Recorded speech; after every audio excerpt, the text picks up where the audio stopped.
Hey guys, welcome back to another video. I am Lame Hillbilly. By no means is this financial advice. DeFi is extremely risky, and anything in this video should be taken maybe not as advice, but just to get a better understanding, more of an educational content.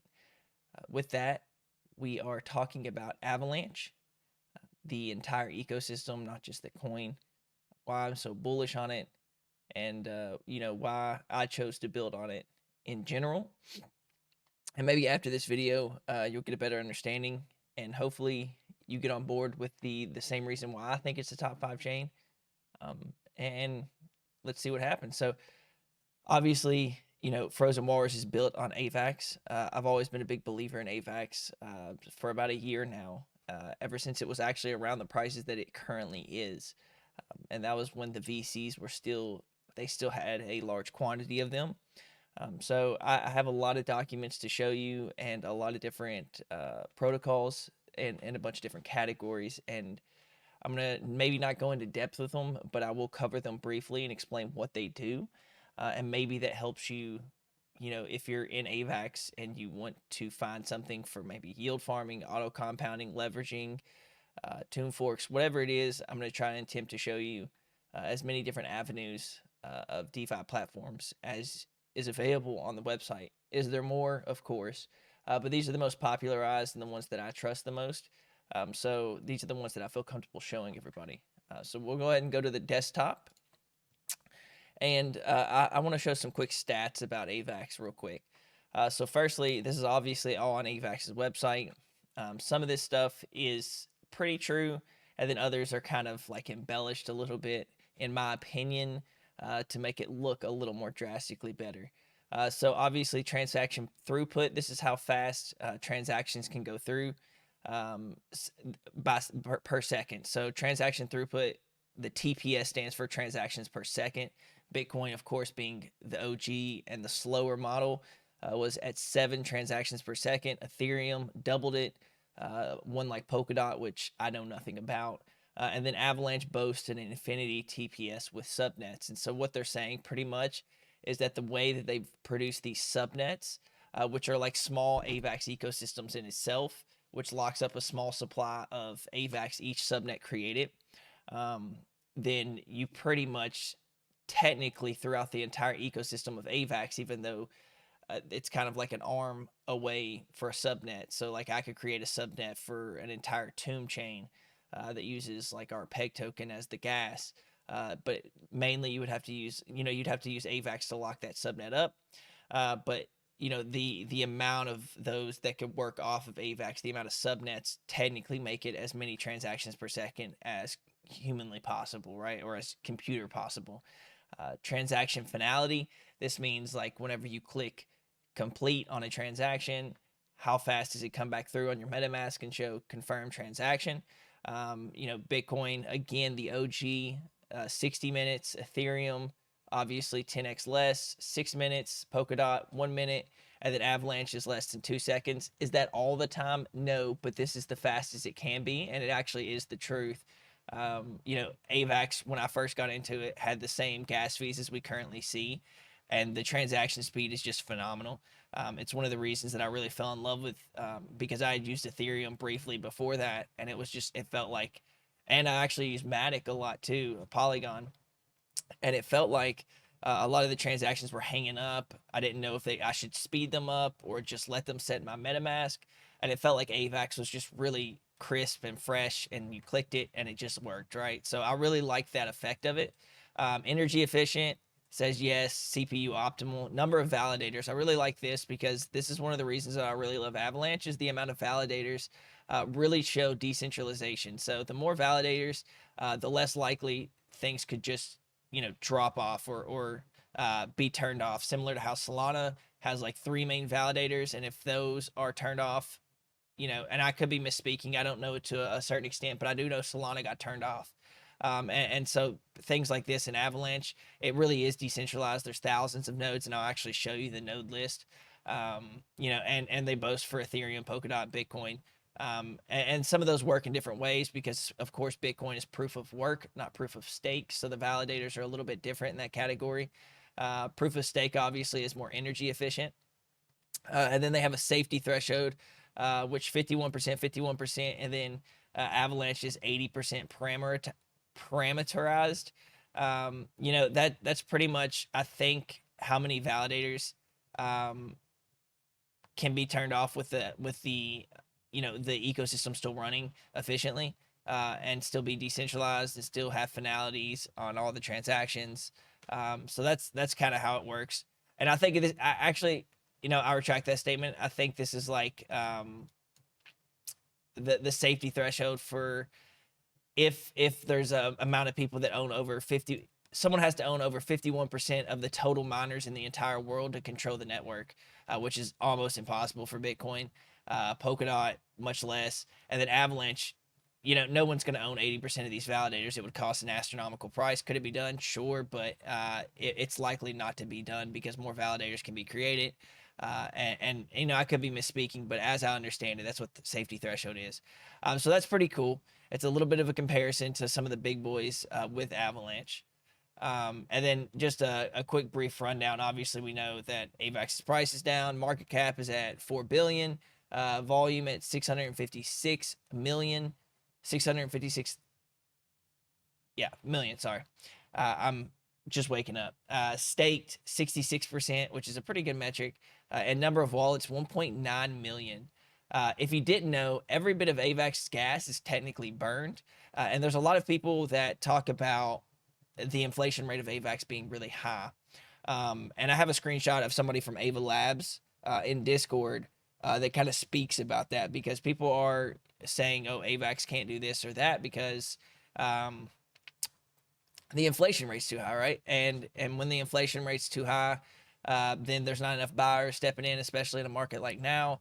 So obviously Avax is going to get sold off by validators that are, accruing massive amounts of Avax. But technically we have a burn rate, and then I'll show you the screenshot actually right now. So somebody was asking about the rate of inflation over the upcoming years. Well, the thing is, there is a hard cap of Avax at 720 million. So no more can be made of that. And then also there's the burn of every single bit of the gas fees. And then anytime anyone makes a validator node, that percentage obviously is locked for a certain however many months or whatever they choose to set it for. And then when subnets actually release, there's some level of locking mechanism for your Avax to open that subnet. So that technically is not deflationary, but it is a locking mechanism to reduce sell pressure as we expand and get to that 720 million. So you can imagine once we get there, Avax isn't a 1 to 2 year plan, L1. They're looking to be big in the space and last as long as DeFi lasts. So once we get to 720 mil, then it becomes deflationary. So you can imagine that an asset like Avax being burnt from gas fees and a hard cap on how many can be minted, it could be pretty important to maybe someone's outlook on Avax. They also have a really cool stats page on the daily transaction count, and you can just see obviously this bull run Avax got really popular. And let's not look at the last couple of days here, because obviously we're in a pretty big recession time, and things have dropped off for all of DeFi. But you can see that we really had a lot of traction. At one point, I think I remember them tweeting out that we had more transactions than ETH did. Avax was getting really popular during this bull run, and for good reason. It really worked. The community building aspect on Avax is amazing. I really enjoy it. I think a lot of the developers actually want to help other people in the space that are trying to build. And I think it's an enjoyable space. I think there's other chains where you don't really get that. And just in reference, like I've been to a couple communities in Solana, it's just like it's built different. And this is completely biased. Obviously, I love Avax, and so you can tell me I'm wrong, right? But these are just my opinions. And I just have really liked the experience of being on Avalanche. Daily active users, obviously, we're trending down a little bit as of recent. Monthly active users, you can see that we were, Bitcoin's been coming down since February, actually, and much longer than that. We've been on a downtrend. So pretty much everything in DeFi is doing the same thing. But you can see the growth has been pretty astronomical. And then this is daily gas usage. It's pretty wild to see. I'm pretty sure this is not in AVAX amount. This is probably like GUI amount, which is like it's calculated a little bit different. Unique senders, pretty awesome to see how many different contract deployers people are building in the space. Unique contracts deployed, transaction count just going up. Many people still here building and using Avax as an ecosystem. So to me, that's really bullish. I really think that Avalanche will be a top 5 currency next bull cycle. I think they're doing a lot of things community side. I think they're doing a lot of things with the way that they're progressing as a layer, and I think they're becoming more mature, and I think that they'll continue to do that. And so that's kind of my rough take on all the things on Avax, kind of showing you the ecosystem. I don't know everything as intricately as someone that has researched it for a long time, but from a face value look, this should give you like a better overlook of kind of what's going on in the ecosystem. So my goal here was to bring some protocols together that like represented like different avenues of Avax and how you could use it in DeFi.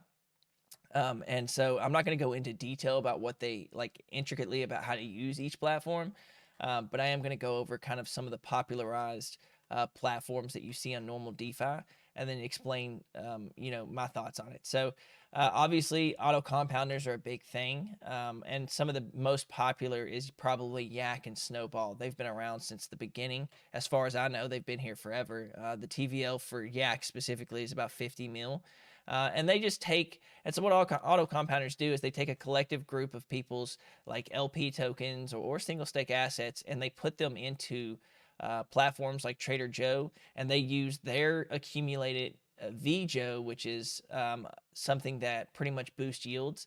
And we have a big pool, and so it gets that Joe from rewards and then just rebuys the LP and splits it among the pot. So this one has 1.26 mil in it for USDC.E, USDC.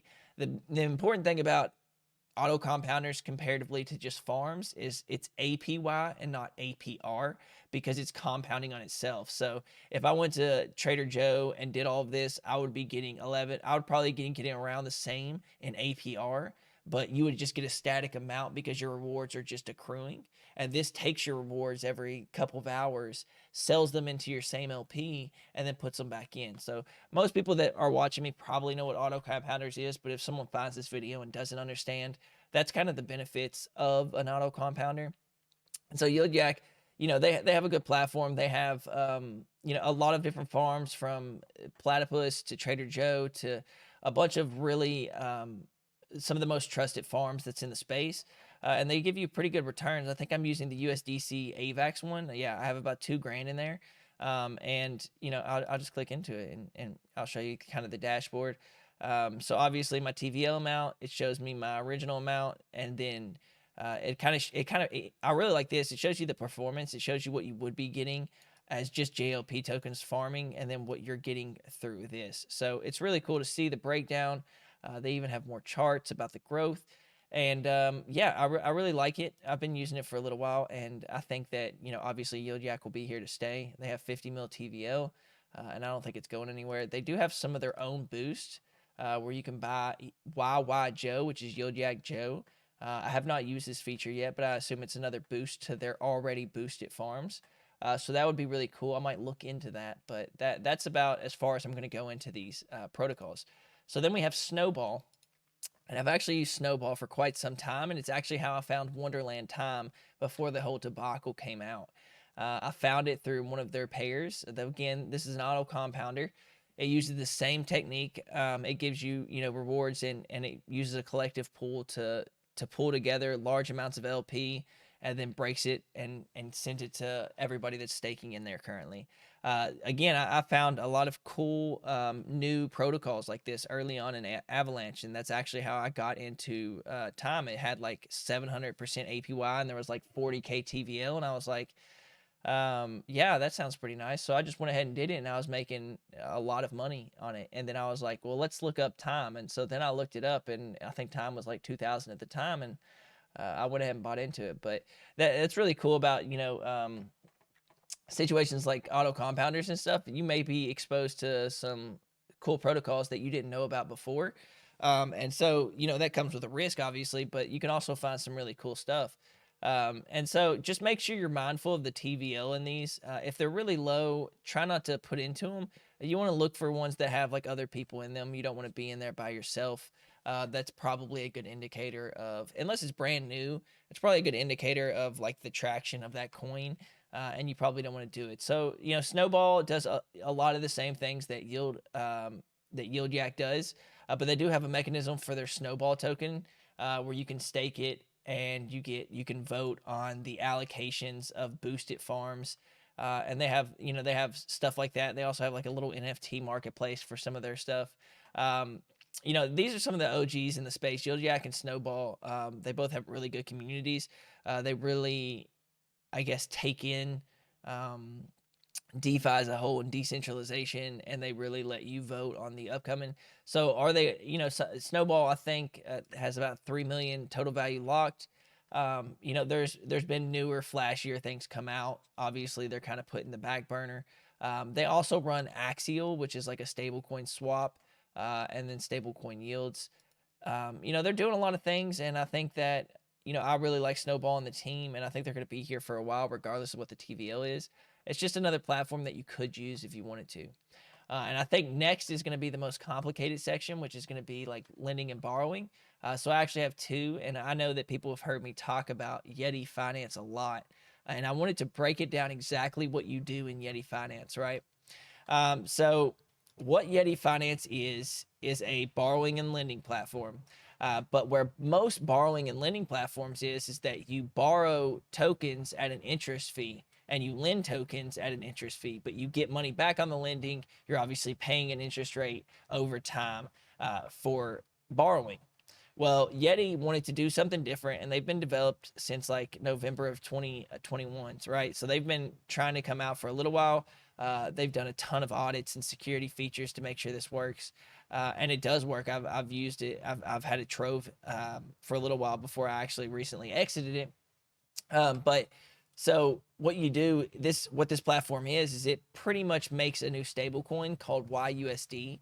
And the way that it works is YUSD is over collateralized, which means they have assets that they can liquidate over the amount of YUSD minted. So if there's 300 million YUSD in existence, to make sure that stays at $1, they have like, this is again an example. You'd have to read their documentation to see the actual rate, but I think it's something like 400, 500 million in like stable coin assets and other collateral that they can use, and you can redeem against it to get Yeti and arbitrage or YUSD to arbitrage it back up to $1.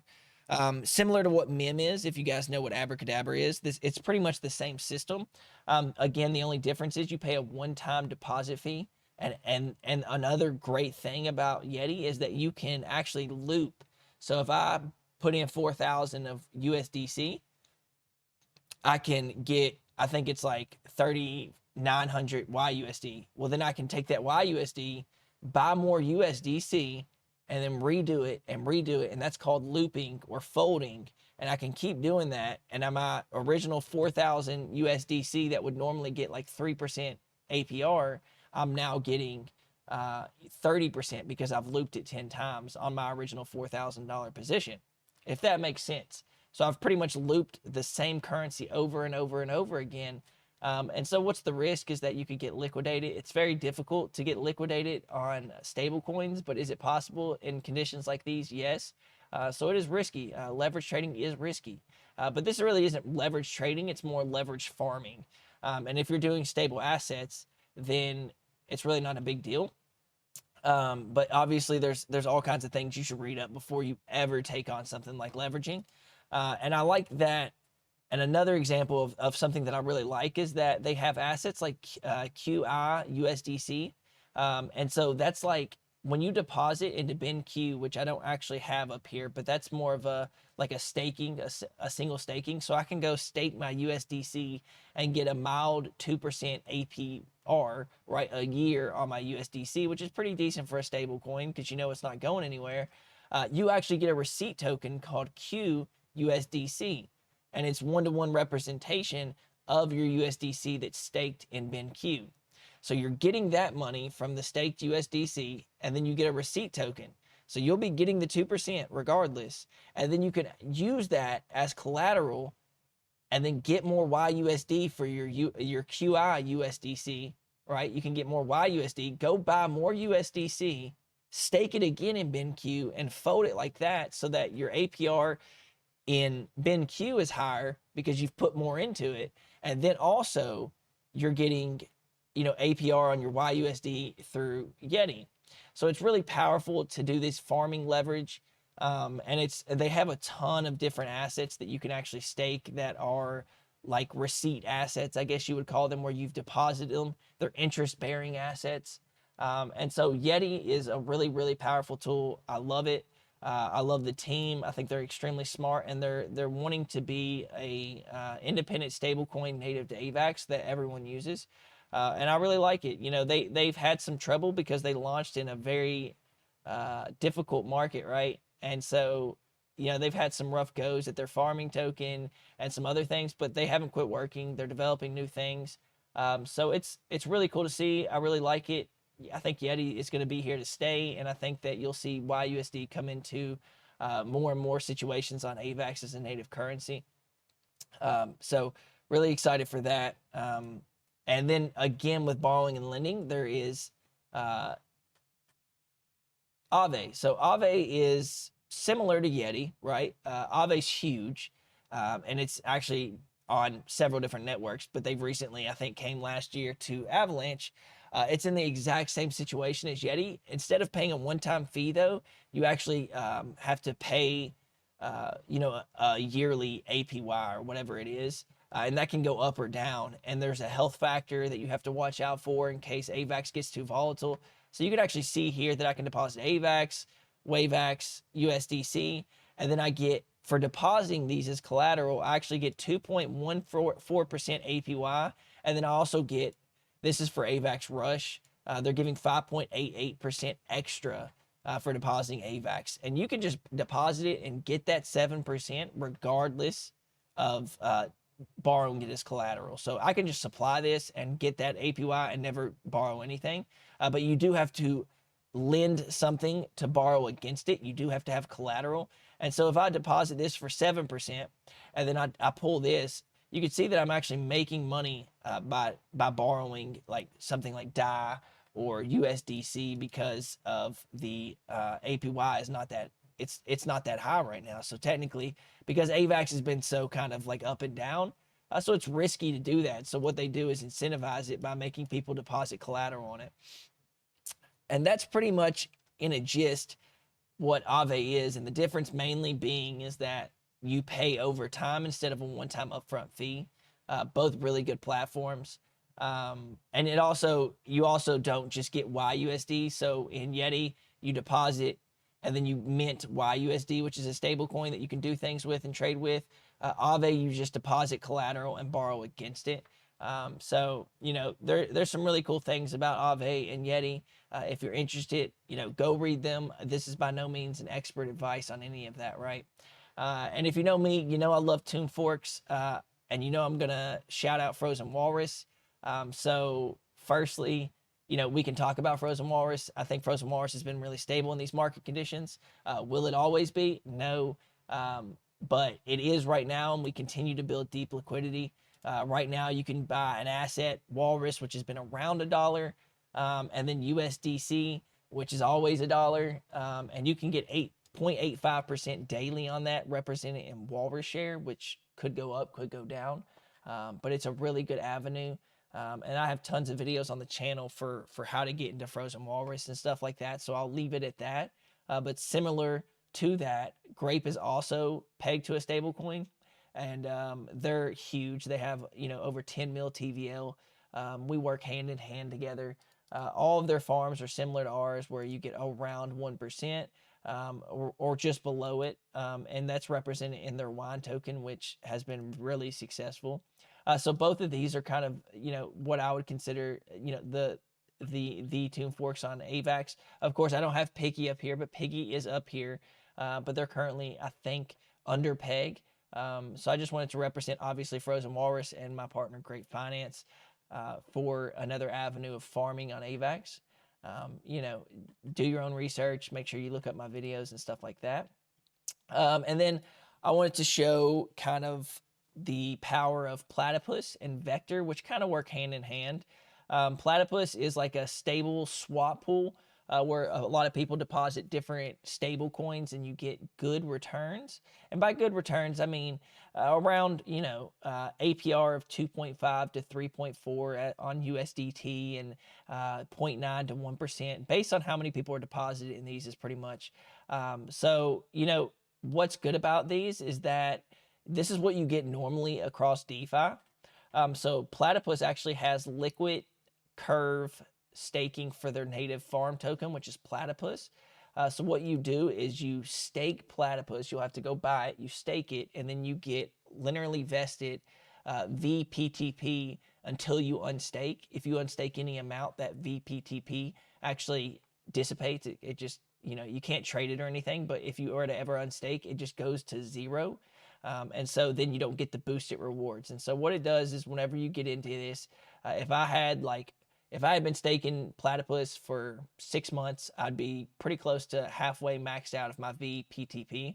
I would get a boosted return on these, right? So I would get, and you can even see the medium boosted return is about 3.4%. So you jumped about 1%. And again, these are stable coins. This is where to park your money at, and you don't have to worry about it so much. And then there's some that are more drastic that you can actually see. Now these are just the medians. They can go much higher. This is just what's been done so far. So you stake your Platypus, you get VPTP, and then you stake your USDC or whatever your other asset is, and you accrue a higher APR over time as VPTP begins to accumulate. So it's a really cool tool to kind of boost your stablecoin farms, and it's a new way to kind of do it. They also have locked, not Platypus in general, but the normal way that curve features work is you have a contract that locks it for a certain amount of time, and based on how long you lock it, then that's kind of like what your APR boost will be. But this model is more fluid and it's more of a psychological lock than it is a regular lock. And Vector works on top of that. It's pretty similar to Platypus. It just uses a different token to farm with. And it's kind of like it's like a built on top of Platypus. So it boasts to be a little bit more. You know, I don't know the entirety of Vector. I'm not familiar with like the ins and outs and what makes it so different than Platypus. I just know that it works hand in hand with Platypus as like a layer on top. So to some extent, it's like a boost on top of Platypus. So be sure to, you know, if you feel comfortable looking into it, check both of these out. And then I wanted to lastly speak about, you know, DEXs, popularized DEXs on the platform, ones that I like. Again, 2 examples. And then finally, I'll talk about some NFT projects. So obviously, Trader Joe is the number one, the OG. You know, there's a lot of things to say about Trader Joe.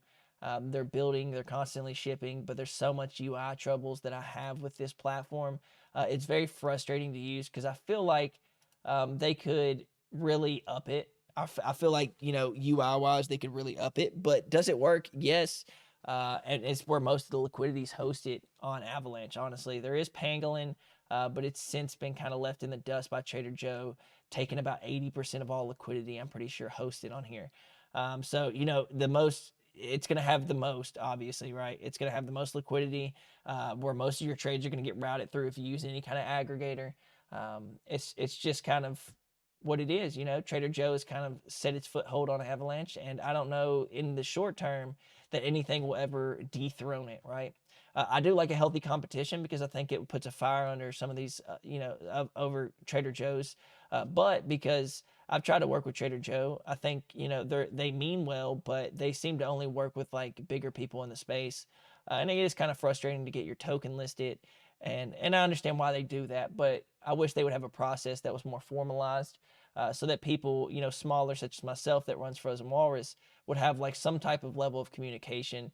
And sometimes you get put off whenever you try and go to these Discords and talk to these people and you're just ignored and ignored and ignored, knowing that they're probably getting 1,000 DMs a day. So I do get it to an extent, but I do wish that they would do some things better. And speaking of that, you know, Swapsicle is a new DEX that came out within less than 2 weeks. They have an extremely clean UI. They have some of the similar features as Joe, which I didn't actually go into with Joe. They have a borrowing and lending and a bunch of other stuff. But there's a lot of, I think Swapsicle has a really good chance of starting to compete, not with Joe maybe in the short term, but I think that they're going to be popularized DEX in the short term. I think that they have a lot of partners. I think they have a lot of things that they're working on Avalanche, and I think that they're going to do really well. I actually have a vault, or not a vault, but a farm of their POPs token, which of course is getting hit with everything else in the market. But they have an ice cream van where you can stake your POP. And you get S pops, and so pretty much what happens is the trading fees increase the value of S pops in pops. So the longer you have S pops in there, so I put a bunch of S pops in, and I have 3,228, and I think when I put it in, one S pop was representing about 1.00002 or something, and now we can see it's at 1.0001. Trader Joe does the exact same thing in the same category, and I think Trader Joe's is at like 1 point something 1 or something. So pops will do the same. It'll start accruing more and more pops, and so when I actually unstake, right, I'll get more pops tokens for the stake pops that I had in there. So it's all about when you buy it and how long you stake it, and it's a locking mechanism. So right now they don't have a ton of obviously new features. They've just launched. They have a lot of that they're discussing. They're working with partners. They're bringing new liquidity back into the protocol and making sure that it's a fluid DEX where you can trade any token you want. It takes time to do that. It takes time to build liquidity and move people off of other platforms. But I really like them. I really like the UI, and when I was using it, it was almost instant transaction speed, which sometimes in Trader Joe, when you try and load in a new token and stuff, I think it's just because it has so many, it becomes really bogged down, and they haven't had like a facelift in quite some time. And it's nice to see something as clean and minimalist as Swapsicle with modern UI, right? So, that's kind of it for the DEXs. Again, I could have touched on Pangolin, but I'm trying to keep it to 2 for each platform because we're already at like a 30-minute video. So anyway, there's a couple games. There's a couple GameFis that I really like. I'm sure there's more, but these are the ones that I really know that are popularized. That's Hopper's game, which is made by the same people that made Avax Party Animals. They had a 10,000 mint. They have adventures where you can go in and you can get fly tokens with your NFTs. There's a marketplace. You can see that they have a ton of volume, high sales price of 250 Avax. I don't know the game mechanics to an extent because I've never played it, but I've heard that a lot of people played it. They have a breeding aspect to it.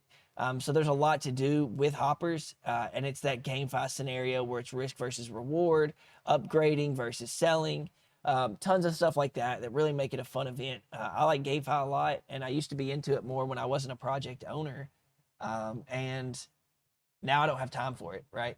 So I really like them. I think that their design's kind of clean, and some of the different people that they have on here is kind of cute. Obviously they've got thongs on people's heads and stuff, so we all gonna make it. It's a pretty cool, unique design for NFTs. Obviously, there's a lot of randomization, and that's how NFTs go. And then one of the top tier, I would call them blue chips in the space, is obviously Chikn. They're 10,000 algorithmically designed chickens, and that is as crazy as it sounds. They look insane. I actually love them. And I was actually going to buy one when the floor price was about 5 Avax, and I screwed up. And I let them go, and now the floor value is 37. Now, obviously, Avax is much less. Could I buy one? Of course. But it's the principle, right? It's the principle of what they are. So they have uniques that are going for almost 1,000 Avax a piece. And obviously, some of these haven't been sold for that. A lot of these are listed for astronomical prices. Someone sold this fried chicken one for 350 Avax, which is pretty crazy. But a lot of these are fluently getting sold. And it's pretty cool because whenever you click into them, you can actually see the kilograms actually go up because they actually have a actual GameFi with this. So they released without the GameFi, but soon after they released the roost. And so you can take your chicken, you can put it in the roost, and you gain eggs, right? And then you can you can claim your eggs, you can farm with your eggs, feed, and then you put feed back into the chicken to get it up in weight and then produce more eggs, thus producing more feed. And so those tri-tokenomics of constantly trying to upgrade versus sell, and those carry on until when you sell your NFT. I haven't looked much into Rooster, so apologies, or the farmland, but I do know that they've constantly developed and built on this platform, and they're an extremely successful NFT. And if you're into GameFi and into that risk versus reward and upgrading your NFT, and 10,000 NFTs with all different types of statistics, I think you should look into Chikn, because it's really fun. They have insane looking chickens. Some of these we actually gave one away.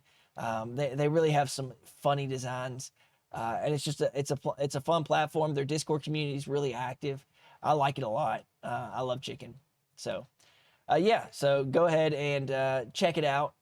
That's kind of my spiel. I know this is a very long video, so I'm going to try and chapter it.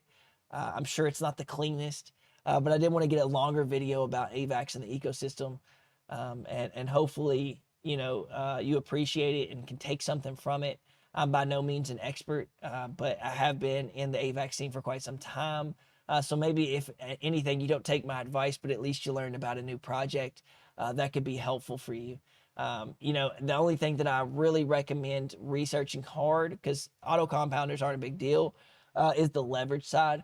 Leveraging can be really dangerous, and why you see a lot of liquidations in the market right now is because people are over leveraged. So please, before you get into something like that, take your time, read all of the available documentation, feel comfortable with what you're doing before you jump in. And by no means was any of this financial advice. I just wanted to try and educate people on why I chose Avax and some of the tools that you can have when you choose Avax yourself. So if you watched, thank you for watching. Make sure you subscribe. I would really appreciate it. My channel is growing pretty fast, and I really like it for Frozen Walrus, which I'll have videos coming out for all the time. So if you made it to the end of the video, awesome, because I rambled for almost 40 minutes. So thank you. I'll try and put chapters in the description so that you can kind of, if you want to go through the auto compounders or whatever else. So thank you for watching, and I'll see you next time.